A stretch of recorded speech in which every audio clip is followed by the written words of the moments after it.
Hey everybody, this is Joe Price. So this is my first video after the 1.3 update. I've been really busy with work, but things have subsided a bit, and now I'll have an opportunity to put out a lot of videos. I have a lot of projects in the works. And this video, I'm going to be starting off with a bang. I'll be presenting to you my latest immortality machine, which is designed to take down all 7 hard mode bosses in expert mode away from keyboard.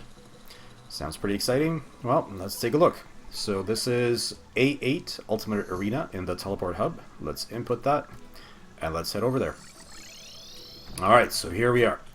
Now before we get started with the protocol here, let me first explain what this arena is all about. So the arena is actually on the left here, and it just consists of a number of Hoik tracks, and there are heart statues along the way. So as I'm going to be hoiked along any one of these tracks, I'll be activating the heart statues and collecting a lot of hearts. And after I move down one track, I'll be teleported to the next track, and then teleport to the next track, so on and so forth. So I'll have a chance to collect a lot of hearts. I won't be mitigating damage otherwise from any of the bosses that I summon, which means I'll be entirely dependent on the hearts supplied by the heart statues. Now the 1.3 update has changed how statues work in general. It used to be possible to activate them up to 6 times. This time around they can only be activated once. So in the case of heart statues, any one statue can only be activated once every 10 seconds. Which means this entire thing is designed so that it starts off with one track and loops back to that track 10 seconds later. This way, I'll always be able to generate hearts from these statues and keep myself alive. Now in terms of how I'm actually going to do damage here, since I'll be traveling down these Hoik tracks, and because this is AFK, I'm going to be dependent on minion damage. And fortunately, the strongest minion, the dragon, the Stardust Dragon, can pierce through walls. So once I summon a humongous dragon, it'll be taking care of business as I'm hoiking along these tracks. Now to summon the strongest dragon possible, we're actually going to start by equipping the Nebula set so that we can generate some damage boosters. And those damage boosters will boost the damage of any minions that we summon. So I'm going to initially summon a very small dragon here, and it's just going to attack the slimes that'll be summoned in this little chamber, and it's going to end up producing a lot of the boosters. Alright, so let's do that. Now as the boosters are being generated, just a quick comment about what you're seeing directly below me. So there's this dummy here, and you might be wondering, what the heck is that doing here? So it turns out that the dummies are actually comprised of 2 separate things. Number 1 is the visual representation of the dummy, and number 2 is this, for lack of a better term, dummy ghost.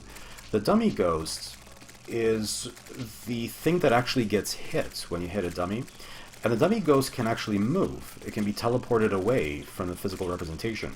So currently, this dummy ghost is right below me. It's going back and forth at a very high speed between these 2 Hoik teeth. It's hitting the pressure plates, which are connected to the slime statues. And to prove that, I'll just use a piercing weapon here. See, the dummy's right below me. Whereas if I fire my weapon on the physical representation of the dummy, nothing happens. So these dummy ghosts, they can be used as signaling agent. In fact, they're fantastic signaling agents, and I'll showcase them a lot more in future videos where I focus on more Hytronics builds. So in any case, let's get back to business here. So we've generated quite a number of boosts. So let's get rid of this dragon, and let's shut this off, and switch into the Stardust set. And I'll also equip accessories that will increase the damage, the summon damage, as much as possible. Alright, so we'll drink some potions here, a summoning potion, a wrath potion. I'll drink some pumpkin, or eat some pumpkin pie to further boost the dragon damage, and I'll hit this ultra as well. Okay, so hit that, drink the potions, and collect the boosts. Alright, time to summon.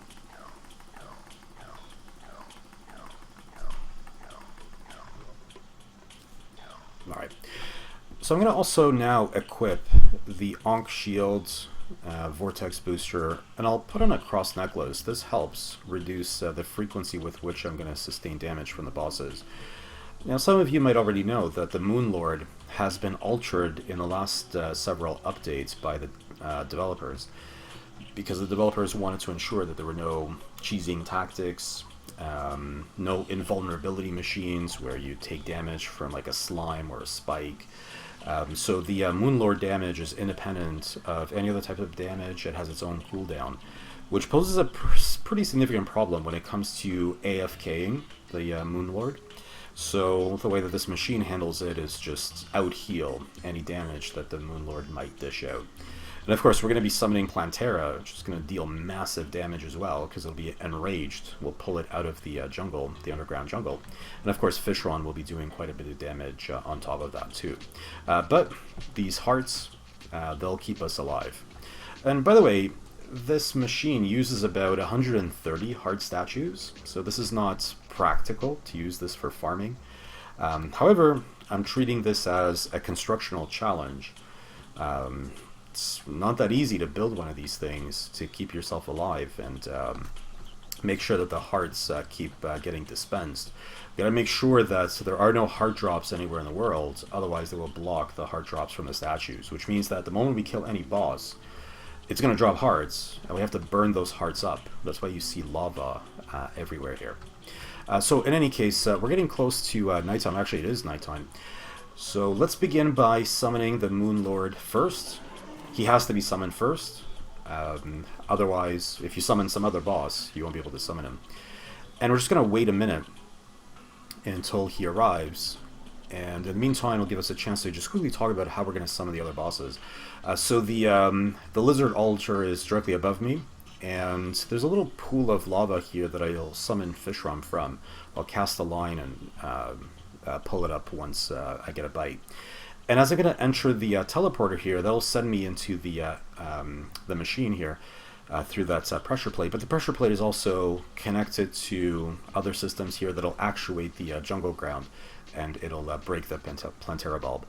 Once I'm hoiking in this machine, I'll be summoning the 3 mechanical bosses, so it'll make 7 bosses in total. Alright, so let's get things started.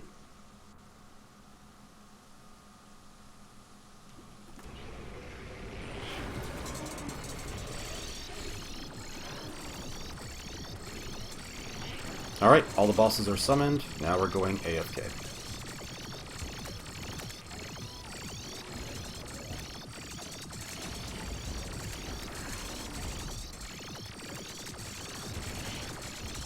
With a DPS, 30k. Destroyer defeated. Destroyer usually goes down quickly.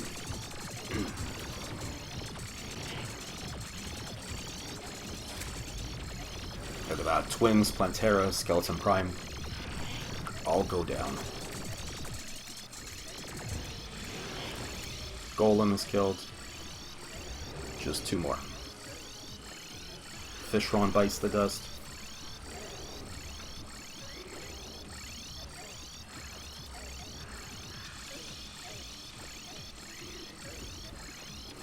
Alright, all 3 eyes are dead. Now it's just the heart.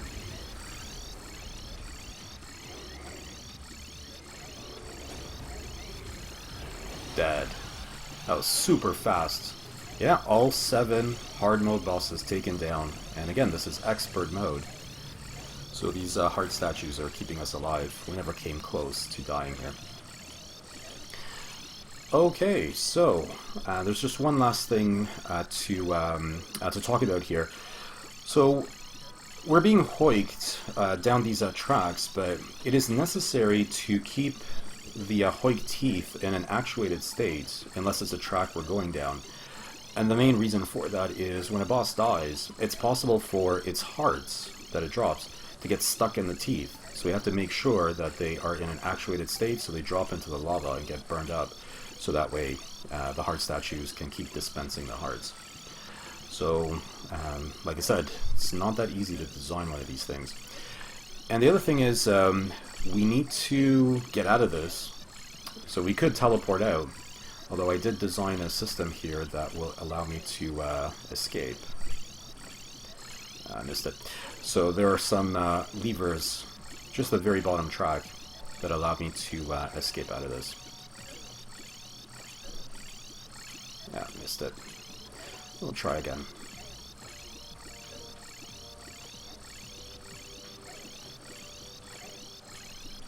There we go. Okay, let's take a look at the loot that we gathered. So as we can see, we collected all 7 treasure bags. And got a trophy here as well. So let's open this up for those curious. I'm gonna run out of space here. Get rid of some of this less important stuff.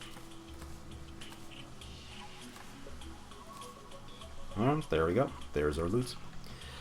So we can farm pretty much indefinitely here. Just stay on the Hoig tracks and just keep summoning the bosses and killing them off. And as you saw, the collection of the loot bags is automatic. So really convenient. Once we're finished, we can just head back to the teleporter and go back to home base. Alright, so there we have it. Yeah, so this is still my old world that I've made available for download many times before, but it has been updated. I fixed pretty much every single Hoigtronics contraption. Almost all of them were broken immediately after 1.3 was released. So if you have this world or you're curious about this world, feel free to download it. I'm going to be providing the download link in the description box. There's also going to be a link to a guide for this particular farm. Let me know if there are still certain things that I need to fix in this particular world. I will be working on a new 1.3 world as well, but that's going to take a bit of time, and I have a lot of other contraptions that I actually want to work on as well. So in upcoming videos, I'll actually be showcasing some new Hoigtronics builds and more farms as well. I fully intend to have completely automated moon event farms, other types of boss farms, Pumpkin Moon and Frost Moon farms. Those will be updated. Yeah, so a lot of interesting and exciting stuff in the videos to come. Alright everybody, so that's it for now, and if you do download the world, give me some feedback, let me know what sort of things might be improved. Alright, we'll see you in the next video.